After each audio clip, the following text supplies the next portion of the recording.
when you think Superman, you should think of this. Now, I did ask some of my insiders from within the industry, and the question was, why are so many superheroes coming out as gay nowadays? And every other superhero is going to come out as LGBT or something that's banned in China anyway. And the answer was quite surprising. You see, it's very difficult to ship a story to pass the editor. You see, it's very difficult to ship a story past the editor. Because if you say, well, let's have Superman being thrown back in time to the prehistoric era and we can make a story like that, the editor would probably say, well, it's been done before. If you say, all right, well, let's have Superman lose his powers and maybe Lois can get the powers, and the editor will be like, okay, well, it's been done before. So it's very difficult to come up with a story that's interesting because a lot of things have been done before. And most of the people that are in charge of the stories now, they are very talentless. They're put in positions of power because of nepotism, not because of their talent at writing interesting storylines. So when they say, all right, well, let's make Superman gay, then the editor is literally, because if he says no, then he is homophobic. So they have to go with it. And on top of that, they get a lot of advertisement from the progressive media, like the New York Times and what have you. And it generates buzz. Now, the problem with this, and as we saw with Superman being gay, it actually did generate a lot of buzz. And when you look at the sales number, the first comic actually did sell a lot. Not as much as manga, but it still managed to sell. However, because it didn't have an interesting storyline, because it didn't do actually something interesting, people tuned out. And this is the problem that you are seeing right now. They are being absolutely desperate trying to sell this comic. I mean, I looked at the comics most sold, and in order to get to Superbad, you have to go past 300 issues of manga just to see that it exists. We're talking about Superman here. Like, everyone on the planet knows who Superman is. It should be the other way around. You should struggle to find the manga because of all the Superman spin-offs.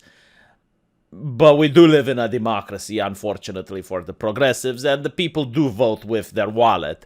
And this is one of the reasons. And the other reason is that the writers, they give a lot of sass to their own customers on Twitter. They are very antagonistic. Like, they think that they know the type of customer that they want to sell to. And if you're not that particular customer, then they don't want to sell to you, which is kind of problematic considering that the type of customers they want doesn't really exist.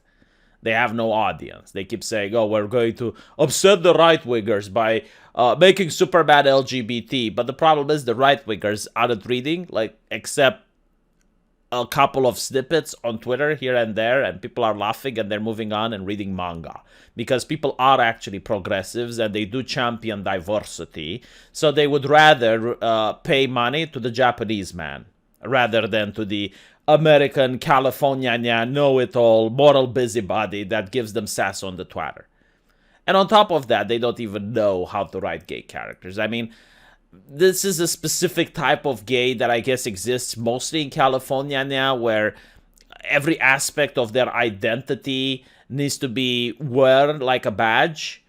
I know gay people in real life. Like, for them, being gay is exactly like me talking about the sex positions that I use with my wife.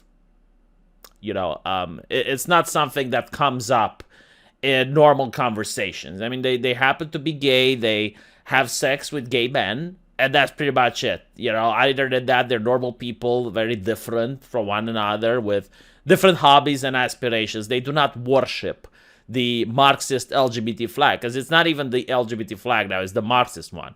It's got the black and brown color on it, right? Which symbolizes that this is about the intersectionality and the whole narrative that the people in California now are crafting. It's got little to do with gayness anymore.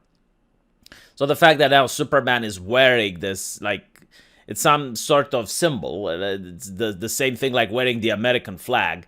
And I want to point out that Superman, from what I remember, like he didn't wear the American flag because he wanted to transcend human politics. And now he is wearing this flag as if it's part of like a culture and a nation. I mean, okay, is it going to sell? Are you going to get people interested? Probably not. You know, manga has gay characters. Manga has a lot of gay characters, and they do it well, which is why it's selling, which is why people are interested. So the idea that, oh, well, people don't want to read it because they're homophobic. No, they're reading manga, okay? And manga does the characters justice. And this is why, like, My Hero Academia, for example, is outselling Superman right now. And it's sad. It is sad because Superman was an American icon. Like, when you saw Superman, you think about America, because America created the environment where these type of comic books could flourish. They didn't flourish in the Soviet Union. They didn't flourish in China. They're not flourishing under theocratic regimes. No, they flourished under American capitalism, where everyone around the world can see an action figure with Superman, immediately recognize it, and on top of that, wanting to buy it. But unfortunately, that's not the case anymore. Like, people want Goku. People prefer Goku. Goku is a lot more powerful now than Superman, and my God, like, the story Dragon Ball Super is so atrocious, but it still sells. Like, people would still buy a Goku action figure because at least the writers of Goku aren't going to give sass to their own customers on Twitter and talk like they're CNN anchors about politics that no one even cares about. Okay, outside of Twitter, no one gives a flying fuck about what the people at DC Comics talk about when it comes to politics. We don't care. Are you talking about the gas prices? No, then shut the fuck up. Okay, talk about something relevant. So, this is a desperate attempt, I suppose. Very cringe-worthy.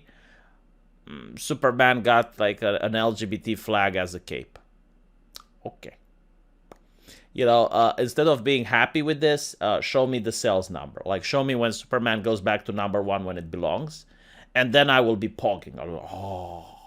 But until then, I just assume that no one cares. I don't care. You don't care. There's probably some social justice activist on Twitter that cares. But you know what? He doesn't read the comic either. So let me know what you guys think. And if you like the video, please consider subscribing to the channel or giving a thumbs like. And if for some weird reason you really like the video, that you can get some buyer's remorse by clicking that super thanks button. But make sure you write whatever you want before clicking send, because once you do that, you can't click edit anymore. And I'll be seeing you guys in the comment section. Take care.